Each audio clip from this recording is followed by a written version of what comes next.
guys, so let's be quiet and let's get started.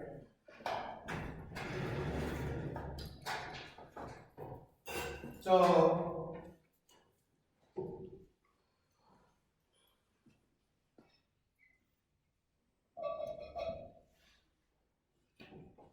good. If you look at my screen today, what we want to look at is we want to look at the dynamics of a tenant car. The dynamics of a tenant car. Everybody in this class has one point or the other ever entered into a car, and you have negotiated a curve on the road whilst you are traveling in a car. That has ever happened to everybody before. You have all seen that before.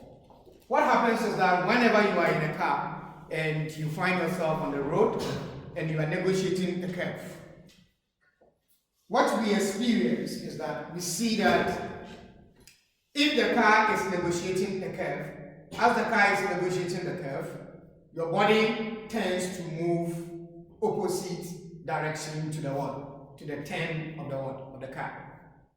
The question now is, why do we experience that? Why is it that when a car is going and the car is negotiating a curve, what we experience is we experiencing our body moving opposite direction of the car. The car is negotiating the curve this way. You see your body moving that way. Why? You want to remain in its position. You want to remain. Who want to remain in the position? The passenger. The passenger want to remain in his or her position. Okay? Any other person? Let's speak physics. So, if you want to remain in your position, how do you relate that in terms of physics?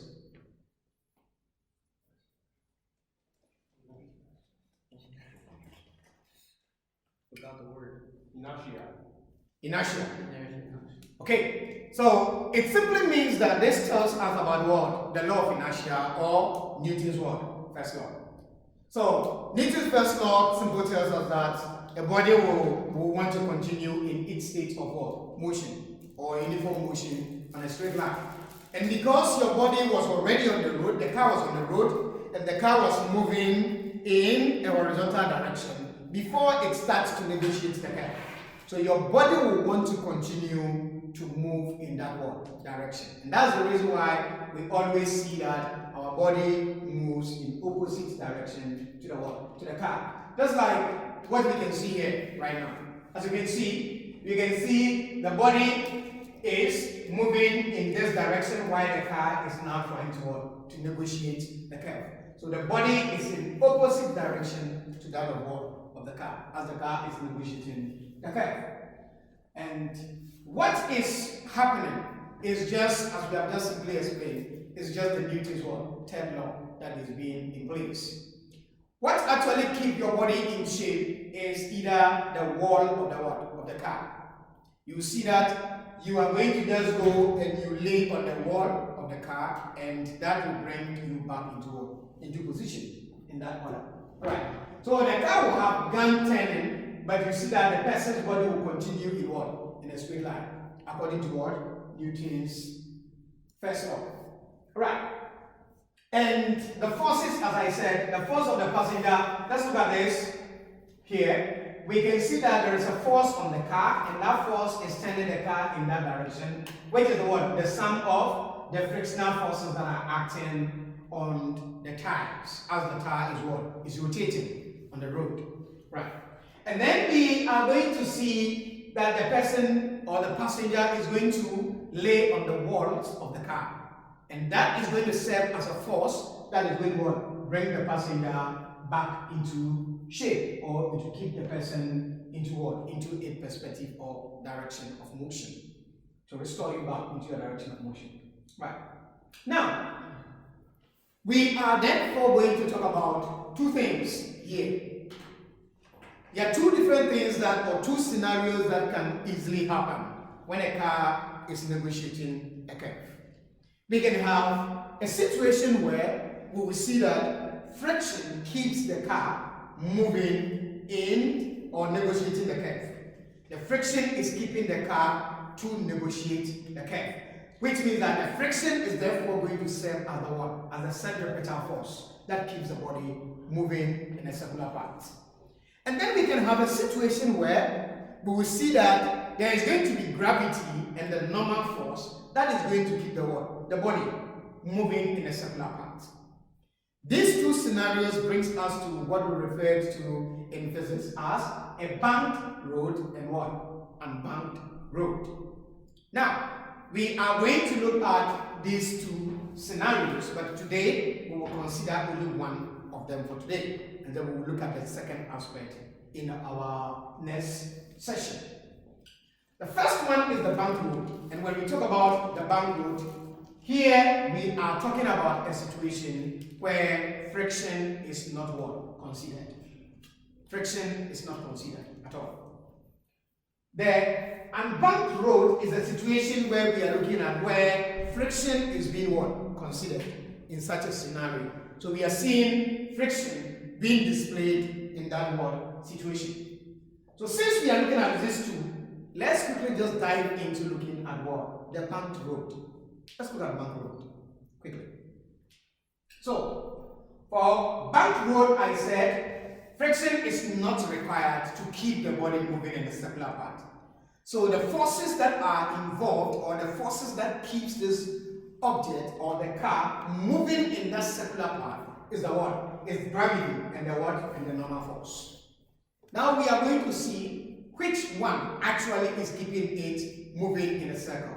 We are going to look at that. But we are going to consider, anytime we talk about what? Banked road, it means there are two forces that we need to think about. The normal force and the what? And the force of gravity.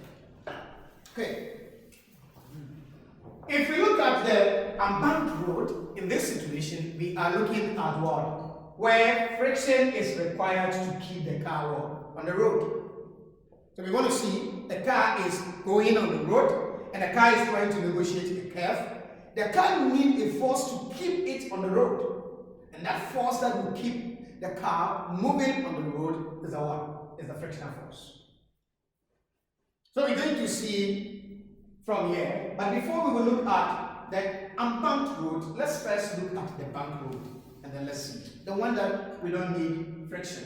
Because that is mostly the important aspect that most of the construction companies that are constructing the road, they make use of this technique to construct the road. So let's look at here. Since I am talking about these two forces that are involved, let's see from here. Let's assume that this is the road. Oh, sorry.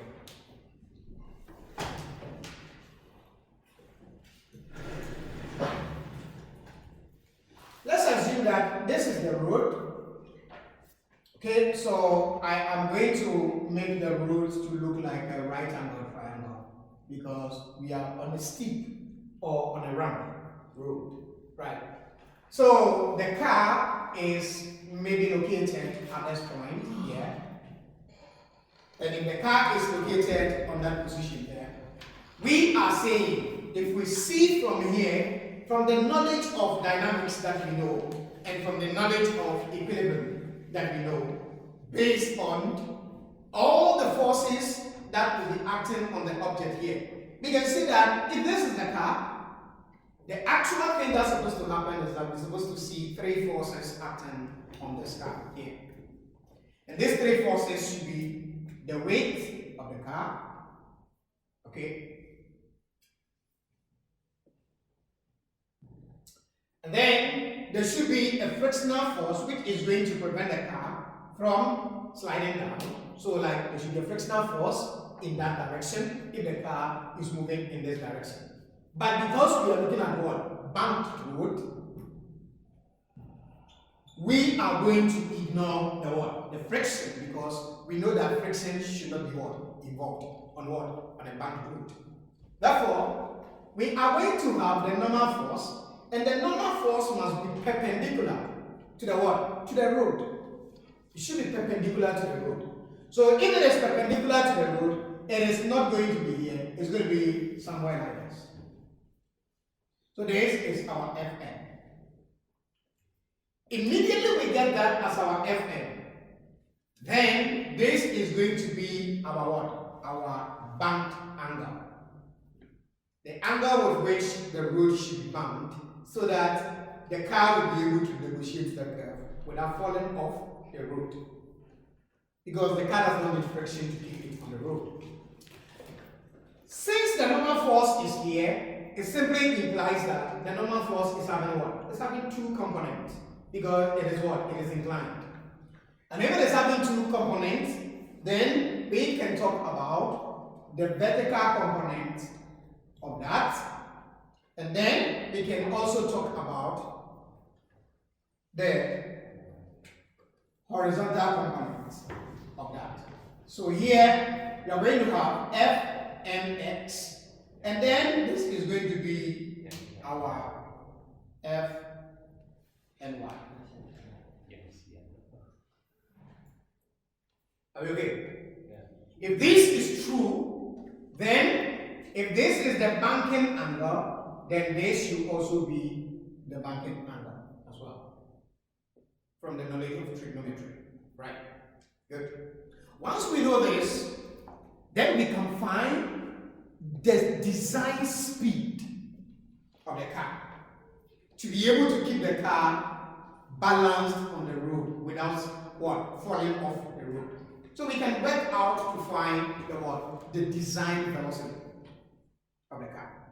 Now, let's try and deal with that.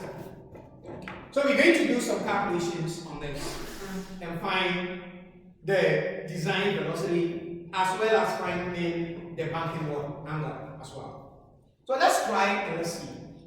I am going to look at the sum of forces in the y direction. Okay? And the sum of forces in the y direction must be equal to what?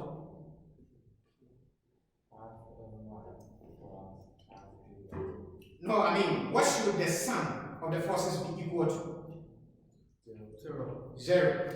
Why 0? Or it's otherwise it will floating up or floating down. Beautiful.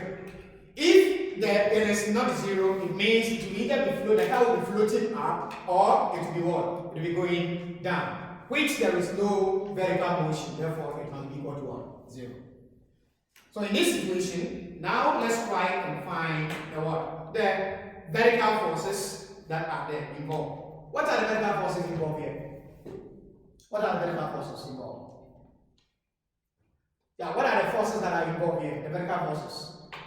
Gravity. So the gravity is there, Fg, okay, which is equals to mg.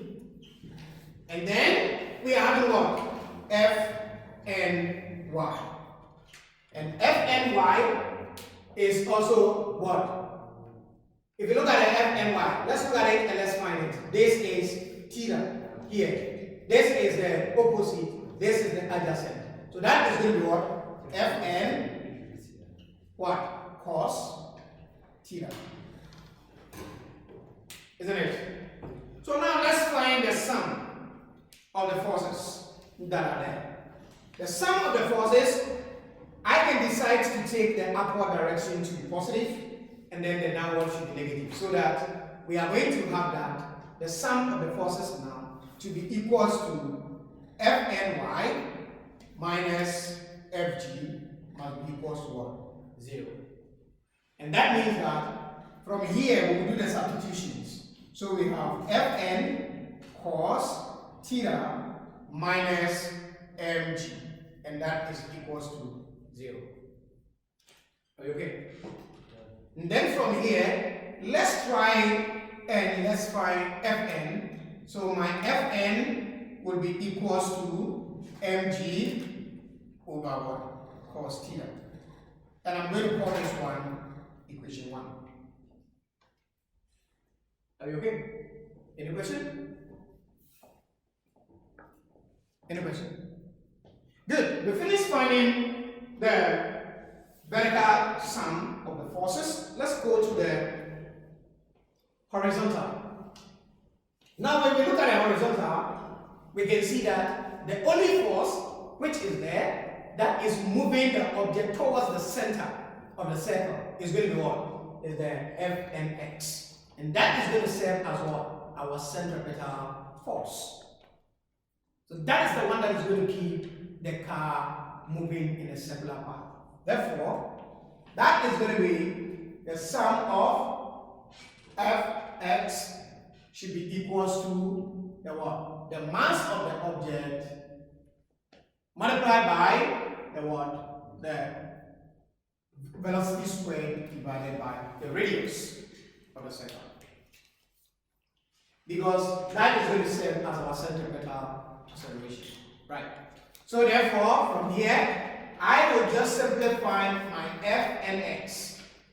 And Fnx is just going to simply be Fn sine theta. And if you're able to find that, then we can go ahead to say that our Fnx is therefore equals to mv squared over r. Because this is serving as the centripetal force that is keeping the object moving in circles. Then from here, what do? Let's try. Since we know that Fnx is this, we will equate that and say Fnx sine theta is therefore equals to mv squared over r. And again from here, when we look at this, we have already found Fn from equation 1. So I'm going to substitute equation 1 into this and solve and continue solving. So let's look at it from here. Fn is going to be replaced by mg divided by cos theta, and then we'll multiply that by sine theta, and that must be equals to my mv squared over what? Over r. M is common, so we can cancel out the m. Once we cancel out m, we are left with g multiplied by sine theta over cos theta, and that must be equal to v squared over what? Over r. Any question? From here, we are going to complete that. What is sine theta over cos theta? Tangent. So we're going to call that as g tangent theta is equals to v squared over our r.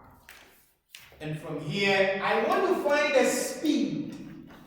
The speed. So if I'm looking for the speed, therefore I'm going to multiply through by r.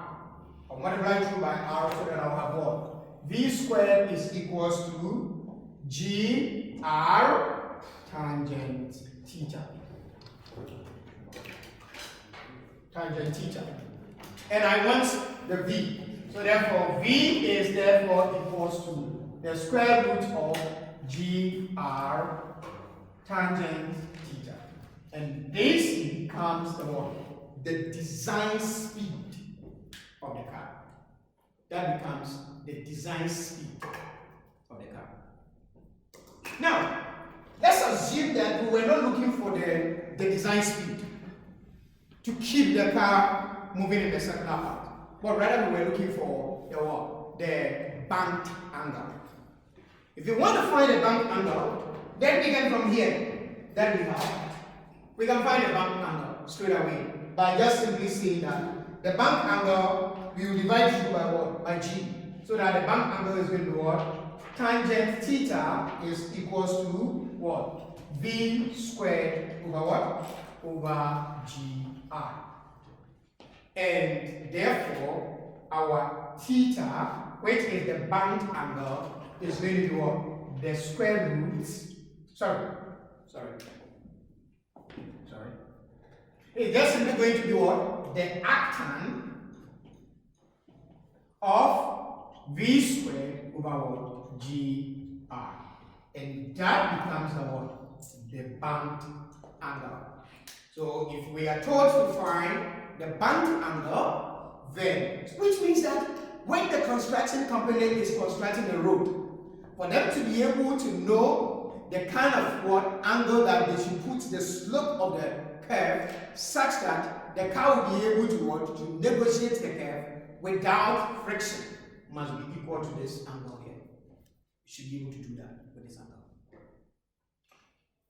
And the speed that the car should be moving should be what? This. Now let me ask a beautiful question here. What happens if a car is negotiating the curve? If this is the speed and the car is moving with a speed that is greater than this design speed, what is going to happen to the car? It's going to do what? Going off the... It is going to go off the road. That's the reason why when you are driving and you reach what? A curve, it is advisable that you do what?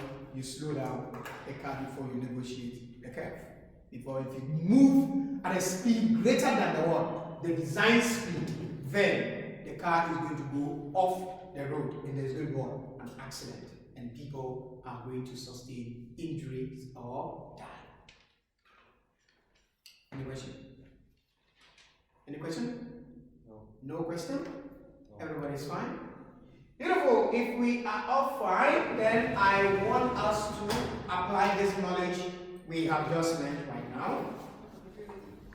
We're going to apply that knowledge to try the question here for me. So try this question. Everyone, let's do this. Try this for me, quickly. Let's do that. Let's do that. Let's do this.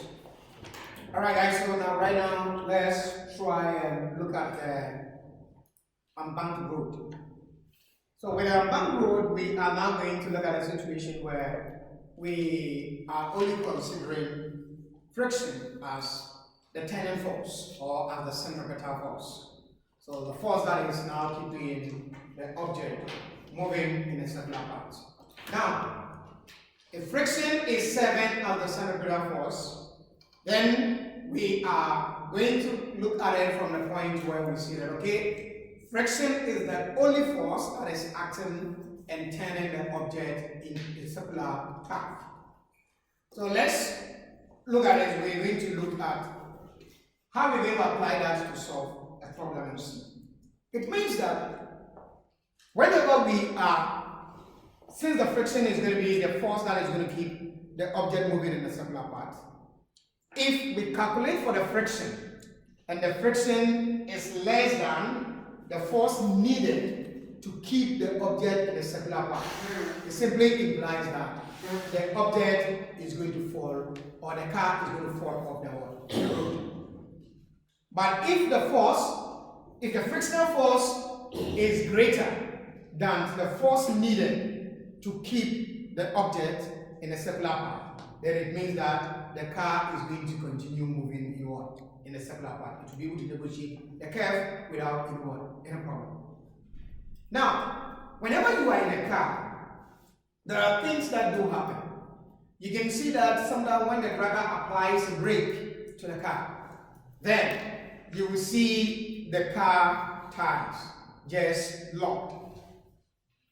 And when the car tire locks, you will see the car skidding. So instead of the car tires to be rotating, it is no longer going to rotate. You see the car tires just sliding on the road in that case. And if it slides in that sense, what happens? What happens is you will see the tires giving some black kind of sign on the road to show you that what the car was skidding. And now let's look at something. When a car skids, what happens?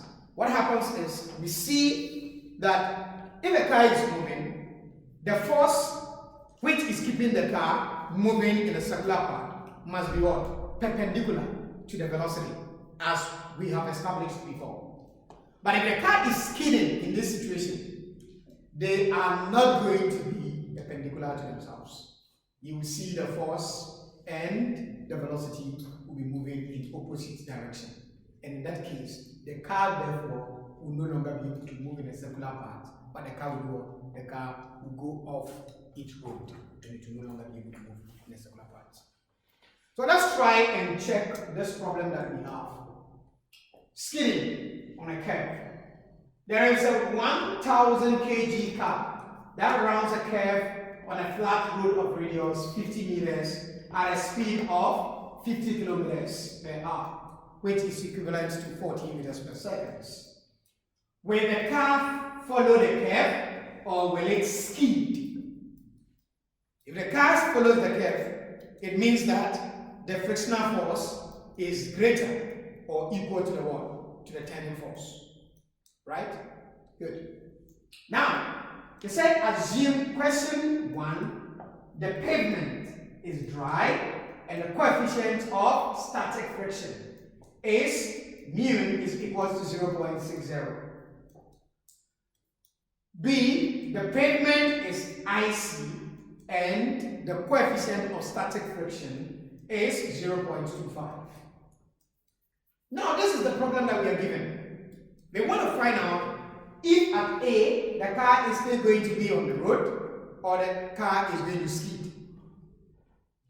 Or B, we also want to find out if the car is going to skid on the road or if the car is going to what? Is going to skid. That is what we want to see from here. So the first thing is for us to write down the information that we are given. So let's check. Help me out. Let's write the information that we are given in the question. What are the information? The data given. Quickly. What are the information given in the question? Radius, 15 meters. So we are given R to be what? 50 meters. Okay. The car's mass, 1,000 kilograms. The mass is 1000 kg. Speed is 50 kilometers per hour. So the velocity is 50 kilometers per hour, which is equivalent to 40 meters per second. Okay. Coefficient. Okay. So we are given coefficient of static friction 0.60 for the first one. And then there is a second coefficient of static friction. So let me call this one 1, let me call this 2, which is 0.255. Good. These are the information given. The first one, the road is dry, the pavement is very dry. And we want to find out if the car is going to skid or not. So the first thing to do is for us to find out the centripetal force. That's the first thing. Find the what? The centripetal force. So for us to find the centripetal force, we know that centripetal force is simply the mass multiplied by the square of the velocity divided by the what? The radius. So let's try and do the substitution here. So the centripetal force is now going to be, the mass is 1000 kg, multiply that by the velocity, which is 14 meters per second, and I'll square that and we'll divide that by the radius, which is given as what? 50 meters. What do you get as a centripetal force? Quickly, take the calculator and then give me the answers. Quickly, guys. Let's do that fast. What do we get?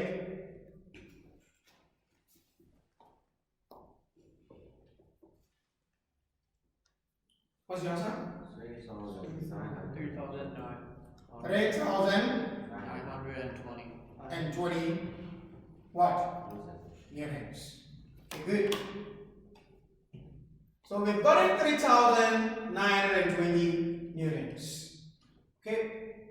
Now I will move ahead and then we will solve for the first part where we're given the what? The coefficient of static friction. So let's find the maximum static friction at A. Question A, we are going to find the maximum static friction. And our maximum static friction is going to be what? What is the formula for static friction? So you're going to what? The mu what? Fn. What is the Fn in this situation? So Fn is going to be equal to the what? To the gravity, because there are two things that we can think about. We can look at or we view the car from 2 points. We are viewing it from the point where the car is just coming straight to you, so you view it on a straight line, directly viewing the car. And if you view the car from that angle, we're going to see the car in this way, having these forces. You're going to have it like this. And this is going to be our frictional force. And this is going to be the normal force. And this is going to be the what? The weight.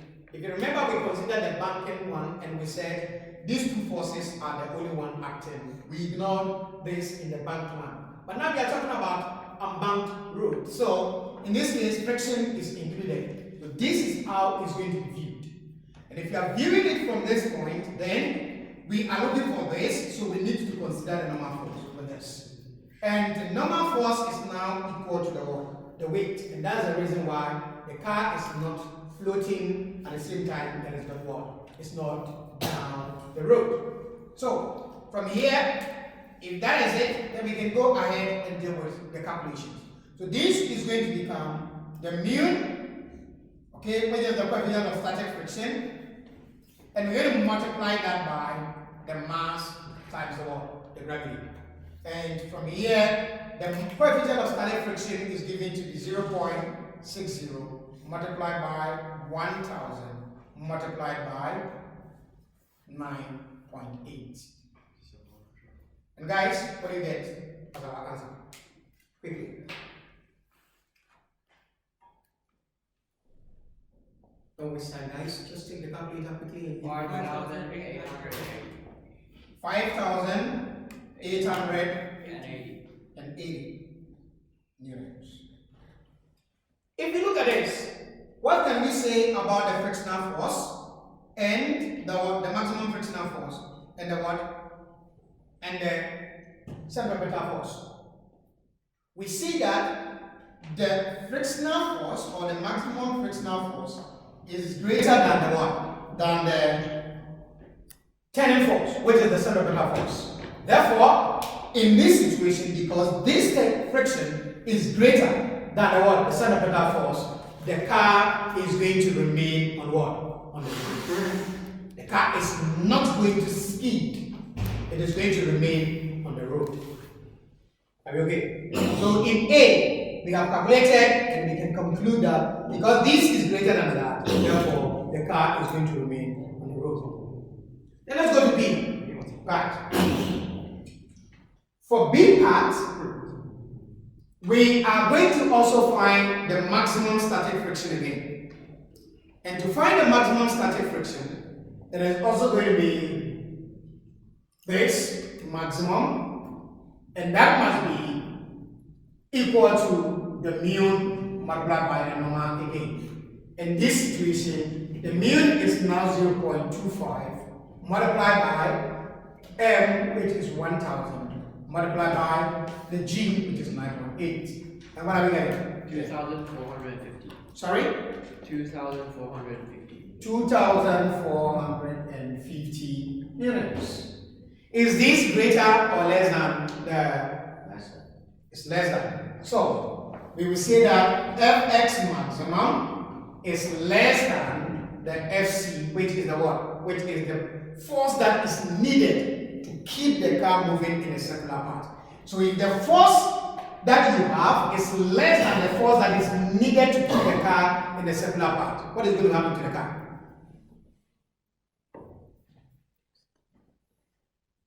If the force that is needed to keep the car is going to what? Skid. Good. So it means that here the car is going to what? Skid. So here the car will skid, which means it's going to go off the road. Are you okay? Any question? Any question? So this is what? Unbanked curves. So anytime we are talking about unbanked curves, it means friction is required to keep the car moving in a circular path. But if we talk about the banked one, then friction is not what? It's not required. Any question, guys? Yeah, fine. Good. Let's go straight to our workbook. Take the workbook, guys. Take the workbook. Let's take our workbook and do the work that we have in there. quickly take that and solve all the problems that are in the workbook. And our next time we are going to look at the universal gravitational law. That is going to be our next class, universal gravitational law.